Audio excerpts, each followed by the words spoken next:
Assalamualaikum warahmatullahi wabarakatuh. Perkenalkan, nama saya Saddam Satrio Bowo, kelas 10 MIPA 4, absen 32. Kali ini saya akan belajar mengenai bab 2, teks eksposisi.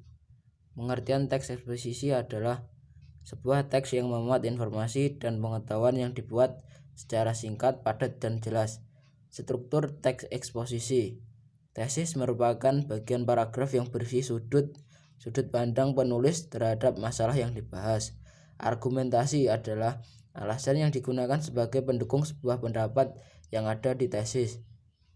Penegasan ulang pendapat dari sebuah tesis yang sudah dikemukakan di awal teks atau paragraf. Penegasan kembali ini tetap disertai fakta dan bukti-bukti yang mendukung.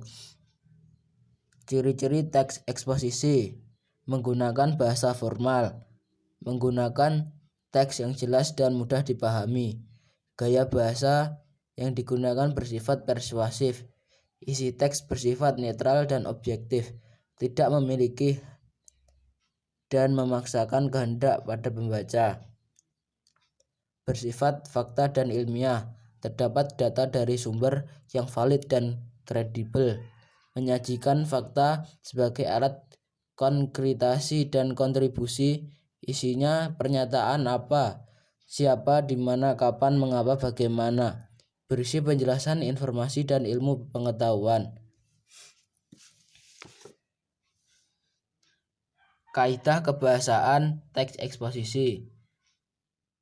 Pronomina yaitu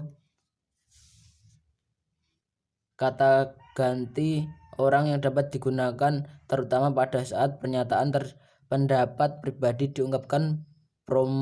Pronomina dikelompokkan menjadi dua, yaitu promina persona. Kata ganti orang adalah persona tunggal. Contohnya ia, dia, anda, kamu, aku, saudara, nyamukusi. Sedangkan persona jamak contohnya kita, kami, kalian, mereka, hadirin, para. Pronomina non persona, kata ganti bukan orang, yaitu pronomia petunjuk. Misalnya adalah ini, itu, sini, situ, sana.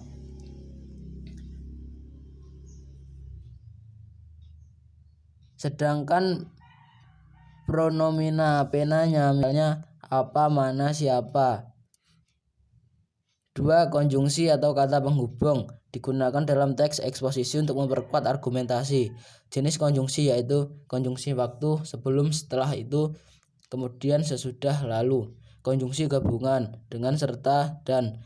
Konjungsi pembatasan, konjungsi tujuan, konjungsi persyaratan, konjungsi perincian, konjungsi sebab akibat, konjungsi pertentangan, konjungsi pilihan, konjungsi penguatan, konjungsi penjelasan, konjungsi perbandingan, konjungsi penyimpulan. Kata leksial. Nomina, kata yang mengacu pada benda, baik berupa benda nyata ataupun abstrak. Verb adalah kata yang mengandung makna dasar perbuatan, proses, atau keadaan yang bukan sifat. Adjektif adalah kata yang digunakan untuk menggambarkan sifat atau keadaan orang, benda, dan binatang. Adverbia adalah kata yang melengkapi atau memaparkan informasi berupa keterangan tempat, waktu, suasana, alat, cara, dan lain-lain. Penyusunan gagasan pokok dan gagasan penjelasan dalam teks eksposisi. Gagasan utama adalah ide